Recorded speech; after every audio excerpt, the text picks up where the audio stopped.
ये आदमी लोगों के दरवाजे पर पर्चे लगाता है और हर 3 दिन में आकर चेक करता है। जब तक पर्चा वहीं रहता है मतलब फैमिली अभी तक लौटी नहीं है। फिर उसने लॉक पिकिंग टूल निकाला, 2-3 बार में ही दरवाजा खोल लिया। वो आसानी से अंदर बाहर आ सकता था, लेकिन उसने कभी कुछ चुराया नहीं। पहले उसने फोन पर मैसेजेस सुने ताकि ये श्योर हो जाए कि फैमिली अभी ट्रेवल कर रही है। फिर वो अपना पसंदीदा टूथब्रश चुनता है, नहाने के बाद आरामदायक पैजामा पहनता है और फिर खुद को घर जैसा महसूस करने लगता है। माइक को एक खिलौना बंदूक दिखती है और उसे समझ आता है कि ये टूटी हुई है। वो उसे पकड़कर ठीक करता है और 2 गुब्बारे फोड़ देता है। उसके बाद माइक उस परिवार के साथ एक फोटो खिंचवाता है। फिर वो एक फनी शो देखता है और सोफे पर ही सो जाता है। वो फर्श साफ करता है और मेजबानों के लिए कपड़े धोता है। सारे कपड़े सुखाने के बाद वो फैमिली के फोटो एल्बम्स देखता है।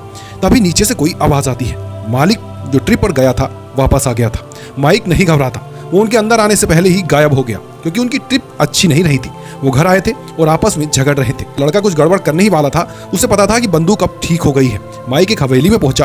दरवाजा खुलने की आवाज आई। उसने गेट खोला। वहां एक बड़ा सा गार्डन था। उसने चारों तरफ देखा, फिर एक एक कमरा चेक करने लगा। उसे पता नहीं चला कि एक औरत दरवाजे के पीछे छुपी थी। उस औरत के चेहरे पर चोट के निशान थे। अजीब बात यह थी कि उसने एक आवाज भी नहीं की, बस चुपचाप सब देख रही थी जो भी माइक कर रहा था। माइक ने दीवार पर लगी फोटो देखी, फिर अपना मोबाइल निकाला और उसकी फोटो क्लिक कर ली। फिर वो किचन में खाना बनाने चला गया, लेकिन उसे नहीं पता था कि वो जो भी कर रहा था सब कुछ वो औरत देख रही थी। उसने गंदे कपड़े जमा किए, हर कपड़ा अच्छे से रगड़ रगड़ कर धोया, यहाँ तक कि मर्दों के जूते भी साफ किए। उसे ऐसा लग रहा था जैसे वो अपने ही परिवार का ख्याल रख रहा हो। माइक ने कपड़े सुखाने रखे और बोनसाई पौधों को पानी दिया। फिर उसने गोल्फ क्लब उठाया और कुछ शॉट मारे। वो खुद को तोलना चाहता था, लेकिन पता चला कि वजन वाला स्केल ही खराब था, तो उसने उसे भी ठीक किया। जल्द ही स्केल भी सही हो गया। माइक ने मेजबान के फोटो एल्बम पर स्त्री की और तस्वीर देखते हुए कुछ सोचने लगा। रात में उसे नींद नहीं आई, बार बार करवटें बदलता रहा। फिर औरत ने दरवाजा खोला।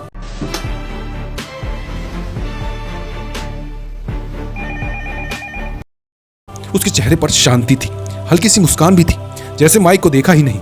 वो चुपचाप फोन उठाने चली गई। माइक पहली बार पकड़ लिया गया था, लेकिन उसके चेहरे पर घबराहट नहीं थी। उसने अपना सामान उठाया और निकलने की तैयारी की। तभी औरत की चिल्लाहट से वो चौंक गया। वो औरत को घूरने लगा जैसे डिफेंस में खड़ा हो, लेकिन औरत ने अगला कोई कदम नहीं उठाया। उसके चेहरे की चोटों को सोचते हुए माइक थोड़ा परेशान हो गया। काफी सोच विचार के बाद वो अपनी बाइक लेकर दोबारा हवेली लौटा। जब माइक वापस आया तो वो औरत बाथटब में बैठकर रो रही थी। माइक उसके पास जाकर चुपचाप बैठा नहीं, बल्कि मैनुअल म्यूजिक चला दिया। जब औरत बाथरूम से बाहर आई तो माइक ने उसके पजामे तैयार रखे थे। एक गोल्फ बॉल लुढ़कती हुई उसके पैरों तक पहुंची। उसी बॉल के जरिए दोनों एक दूसरे के जज्बात को परखने लगे। वो बॉल को वापस धक्का देती जैसे दोनों के बीच कुछ समझने की कोशिश हो रही हो। अचानक बॉल किसी के पैर से टकराई। उसके पति का कैरियर अच्छा नहीं चल रहा था और वो सारी भड़ास शोरतों पर निकाल रहा था। माइक ने उसका ध्यान खींचने के लिए गोल्फ क्लब उठाया। आदमी गालियां देने लगा, लेकिन पुलिस को भी बुला लिया, पर माइक ने उस पर वो क्लब चला दिया।